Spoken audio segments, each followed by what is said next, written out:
ನಮಸ್ತೆ ಫ್ರೆಂಡ್ಸ್, ಸವಿ ಕಿಚನ್ಗೆ ಸ್ವಾಗತ. ಇವತ್ತು ನಾನು ವಾಂಗಿಬಾತ್ ಪುಡಿನೇ ಇಲ್ಲದೆ ವಾಂಗಿಬಾತನ್ನು ಹೇಗೆ ಮಾಡೋದು ಅಂತ ಹೇಳ್ಕೊಡ್ತಾ ಇದ್ದೀನಿ. ಅದಕ್ಕೆ ಇವಾಗ ಒಂದು ಪಾತ್ರೆ ಇಟ್ಕೊಂಡು 2-3 ಸ್ಪೂನ್ ಆಯಿಲ್ ಹಾಕಿಬಿಟ್ಟು ಅರ್ಧ ಸ್ಪೂನ್ ಸಾಸಿವೆ, 3 ಹಸಿಮೆಣಸಿನ್ಕಾಯನ್ನು ಕಟ್ ಮಾಡಿ ಹಾಕ್ಕೊಂಡಿದ್ದೀನಿ. 1 ಸ್ಪೂನಷ್ಟು ಕಡಲೆಬೇಳೆ ಹಾಕ್ಕೊಂಡಿದ್ದೀನಿ. ಕಡಲೆಬೇಳೆ ಸ್ವಲ್ಪ ಜಾಸ್ತಿ ಕೂಡ ಹಾಕ್ಕೊಳ್ಬೋದು, ಚೆನ್ನಾಗಿರುತ್ತೆ. 2 ನಿಮಿಷ ಹುರ್ಕೊಂಡು ನಂತರ ಕರಿಬೇವಿನ ಸೊಪ್ಪು ಹಾಕ್ಕೊಳ್ತಾ ಇದ್ದೀನಿ. ಇದಕ್ಕೆ ಬಟಾಣಿ ಮತ್ತು ಕಡಲೆಕಾಯಿ ಬೀಜ ಇದೇನು ಹಾಕಿಲ್ಲ, ಹಾಗೆ ಪ್ಲೇನಾಗಿ ವಾಂಗಿಬಾತನ್ನು ಮಾಡ್ತಾಯಿದ್ದೀನಿ. ಈಗ 1 ಈರುಳ್ಳಿನ ಸಣ್ಣದಾಗಿ ಕಟ್ ಮಾಡಿ ಹಾಕ್ಕೊಂಡು 2 ನಿಮಿಷದವರೆಗೂ ಚೆನ್ನಾಗಿ ಫ್ರೈ ಮಾಡ್ಕೊಳ್ತಾ ಇದ್ದೀನಿ. ಈರುಳ್ಳಿ ಸ್ವಲ್ಪ ಬಣ್ಣ ಬಿಡಬೇಕು, ಅಲ್ಲಿವರೆಗೂ ಚೆನ್ನಾಗಿ ಬೇಯಿಸ್ಕೊಳ್ಳಿ. ಇವಾಗ 2 ನಿಮಿಷದವರೆಗೂ ಈರುಳ್ಳಿ ಚೆನ್ನಾಗಿ ಬೆಂದಿದೆ. ಈಗ ನೋಡಿ ಇಷ್ಟು ಫ್ರೈ ಆಗಿದೆ. ಇವಾಗ ನಾನು ಅರ್ಧ ಕ್ಯಾಪ್ಸಿಕಮನ್ನು ಹಾಕ್ಕೊಳ್ತಾ ಇದ್ದೀನಿ. ಅದನ್ನು ಕೂಡ ಸಣ್ಣದಾಗಿ ಹೆಚ್ಕೊಂಡ್ಬಿಟ್ಟು 2 ನಿಮಿಷದವರೆಗೂ ಚೆನ್ನಾಗಿ ಫ್ರೈ ಮಾಡ್ಕೊಳ್ಬೇಕು. ಸ್ವಲ್ಪ ಕ್ಯಾಪ್ಸಿಕಮ್ ಚೆನ್ನಾಗಿ ಬೇಯಬೇಕು, ಅದು ಕೂಡ 2 ನಿಮಿಷ ಚೆನ್ನಾಗಿ ಫ್ರೈ ಮಾಡ್ಕೊಳ್ತಾ ಇದ್ದೀನಿ. ಫ್ರೈ ಮಾಡ್ಕೊಂಡ ನಂತರ 2 ಟೊಮೆಟೊನ ಹಾಕ್ಕೊಳ್ತಾ ಇದ್ದೀನಿ. ನಂತರ ರುಚಿಗೆ ತಕ್ಕಷ್ಟು ಉಪ್ಪು ಹಾಕ್ಕೊಳ್ತಾ ಇದ್ದೀನಿ. ಇದನ್ನು ಎಲ್ಲ ಚೆನ್ನಾಗಿ ಮಿಕ್ಸ್ ಮಾಡ್ಕೊಳ್ತಾ ಇದ್ದೀನಿ. ಉಪ್ಪನ್ನು ನೋಡಿಕೊಂಡು ಹಾಕ್ಕೊಳ್ಳಿ. ಸ್ವಲ್ಪ ಜಾಸ್ತಿ ಹಾಕಿಬಿಟ್ರೆ ಕಡಿಮೆ ಮಾಡ್ಕೊಳ್ಳೋದು ಕಷ್ಟ ಆಗುತ್ತೆ. ಸ್ವಲ್ಪ ಹಾಕಿದರೆ ಮತ್ತೆ ನಾವು ಗೊಜ್ಜೆಲ್ಲ ರೆಡಿ ಆದಮೇಲೂ ಕೂಡ ಹಾಕ್ಕೊಂಡು ಟೇಸ್ಟ್ ನೋಡ್ಬೋದು. ಇವಾಗ ಚೆನ್ನಾಗಿ ಮಿಕ್ಸ್ ಮಾಡಿದ ನಂತರ ಇಲ್ಲಿ ನಾನು ಮುಚ್ಚಳ ಹಾಕಿಬಿಟ್ಟು ಒಂದು 3-4 ನಿಮಿಷದವರೆಗೂ ಸಿಮ್ಮಲ್ಲಿ ಬೇಯಿಸ್ಕೊಳ್ತಾ ಇದ್ದೀನಿ.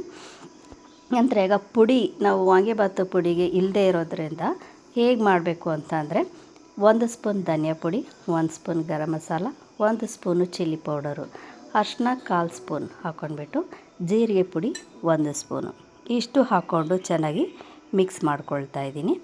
ಇವಾಗ ಇದು ವಾಂಗಿಬಾತ್ ಪುಡಿ ರೆಡಿಯಾಗಿದೆ. ಇವಾಗ ಈರುಳ್ಳಿ, ಟೊಮೆಟೊ, ಕ್ಯಾಪ್ಸಿಕಮ್ ಕೂಡ ಚೆನ್ನಾಗಿ ಬೆಂದಿದೆ. ಈ ಬೆಂದಿರೋ ಅಂತಹ ಈರುಳ್ಳಿ ಕ್ಯಾಪ್ಸಿಕಮ್ ಮಸಾಲೆಗೆ ಮಾಡಿಟ್ಕೊಂಡಿರೋಂತಹ ಈ ಪುಡಿನ ಹಾಕ್ಕೊಳ್ತಾ ಇದ್ದೀನಿ. ಅಷ್ಟು ಬೇಕಾಗತ್ತೆ, ಹಾಕ್ಕೊಳ್ಳಿ. ಮತ್ತು ಪುಡಿ ಹಾಕಿದ್ಮೇಲೆ ಸಿಮ್ ಮಾಡಿಬಿಡಬೇಕು, ಪೂರ್ತಿ ಸಣ್ಣ ಊರಿನಲ್ಲಿ ಮಿಕ್ಸ್ ಮಾಡ್ಕೊಳ್ಬೇಕು. ಚೆನ್ನಾಗಿ ಮಿಕ್ಸ್ ಮಾಡ್ಕೊಂಡ ನಂತರ ಹುಣಸೆಹಣ್ಣು ಹಾಕ್ಕೊಳ್ತಾ ಇದ್ದೀನಿ. ಹುಣಸೆಹಣ್ಣು ಕೂಡ ನಾವು ಎಷ್ಟು ಮಾಡಿರ್ತೀವಿ ಅಷ್ಟು ಹಾಕ್ಕೊಳ್ಬಾರ್ದು, ಸ್ವಲ್ಪ ಸ್ವಲ್ಪನೇ ಹಾಕ್ಕೊಳ್ಬೇಕು. ಹುಳಿ ಜಾಸ್ತಿ ಆದರೂ ಕೂಡ ತಿನ್ನೋಕ್ಕಾಗಲ್ಲ, ಹಾಗಾಗಿ ಮಿಕ್ಸ್ ಮಾಡ್ತಾ ನೋಡಿಕೊಂಡು ಹಾಕ್ಕೊಳ್ಬೋದು. ಮತ್ತು ಇದಕ್ಕೆ ಸ್ವಲ್ಪ ಜಡಿಗೆಯಷ್ಟು ಬೆಲ್ಲ ಹಾಕ್ಕೊಳ್ತಾ ಇದ್ದೀನಿ. ಇದು ಆಪ್ಷನಲ್, ಕೆಲವರು ಸಿಹಿ ಇಷ್ಟಪಡಲ್ಲ ಅಂಥವರು ಬೆಲ್ಲ ಆಪ್ಷನ್ ಆಗಿದೆ, ಇದು ಕ್ಯಾನ್ಸಲ್ ಮಾಡ್ಕೊಳ್ಬೋದು, ಹಾಕ್ಕೊಳ್ದೇ ಇದ್ರೂ ನಡೆಯುತ್ತೆ. ಇವಾಗ ನೋಡಿ ಎಲ್ಲ ಚೆನ್ನಾಗಿ ಬೆಲ್ಲ ಕೂಡ ಕರಗಿ ಎಲ್ಲ ಆಯಿಲ್ ಬಿಟ್ಕೊಂಡಿದೆ. ಇವಾಗ ಮಾಡ್ಕೊಂಡಂಥ ಗೊಜ್ಜಿಗೆ ಕೊತ್ತಂಬರಿ ಸೊಪ್ಪು ಹಾಕ್ಕೊಂಡು ಮಿಕ್ಸ್ ಮಾಡ್ಕೊಳ್ತಾ ಇದ್ದೀನಿ. ಇವಾಗಿದು ವಾಂಗಿಬಾತ್ ಗೊಜ್ಜು ರೆಡಿಯಾಗಿದೆ. ಇದನ್ನು ನಾವು ಸ್ವಲ್ಪ ಎತ್ತಿಟ್ಕೊಳ್ತಾ ಇದ್ದೀವಿ, ಯಾಕಂದರೆ ನಮಗೆ ಎಷ್ಟು ಅನ್ನಕ್ಕೆ ಬೇಕೋ ಅಷ್ಟು ಗೊಜ್ಜನ್ನು ಇಟ್ಕೊಳ್ತಾ ಇದ್ದೀನಿ. ಇನ್ನು ಮಿಕ್ಕಿದಂಥ ಗೊಜ್ಜನ್ನು ಎತ್ತಿಟ್ಕೊಳ್ತಾ ಇದ್ದೀನಿ. ಈಗ 1 ಕಪ್ ಅನ್ನನ ಹಾಕ್ಕೊಳ್ತಾ ಇದ್ದೀನಿ. ಉದುರಾಗಿ ಮಾಡ್ಕೊಂಡಿರೋಂಥ ಅನ್ನ ಹಾಕ್ಕೊಂಡು ಮಿಕ್ಸ್ ಮಾಡ್ಕೊಳ್ತಾ ಇದ್ದೀನಿ. ಗೊಜ್ಜನ್ನು ಜಾಸ್ತಿ ಅನಿಸಿದ್ರೆ ಮತ್ತೆ ಅನ್ನ ಹಾಕ್ಕೊಂಡು ಮಿಕ್ಸ್ ಮಾಡ್ಕೊಳ್ಬೋದು, ಅಥವಾ ಅನ್ನ ಜಾಸ್ತಿಯಾಗಿ ಗೊಜ್ಜು ಕಡಿಮೆ ಆದರೆ ಮತ್ತೆ ಒಂದು ಸ್ವಲ್ಪ ಗೊಜ್ಜು ಹಾಕ್ಕೊಂಡು ಮಿಕ್ಸ್ ಮಾಡ್ಕೊಳ್ಳಿ. ಈ ಟೈಮಲ್ಲಿ ಉಪ್ಪು ಖಾರ ನೋಡಿಕೊಂಡು ಉಪ್ಪು ಬೇಕಿದ್ದರೆ ಹಾಕ್ಕೊಳ್ಳಿ. ನೋಡಿ, ಇವಾಗ ಪುಡಿ ಇಲ್ದಿರ ವಾಂಗಿಬಾತ್ ರೆಡಿಯಾಗಿದೆ. Thanks for watching friends.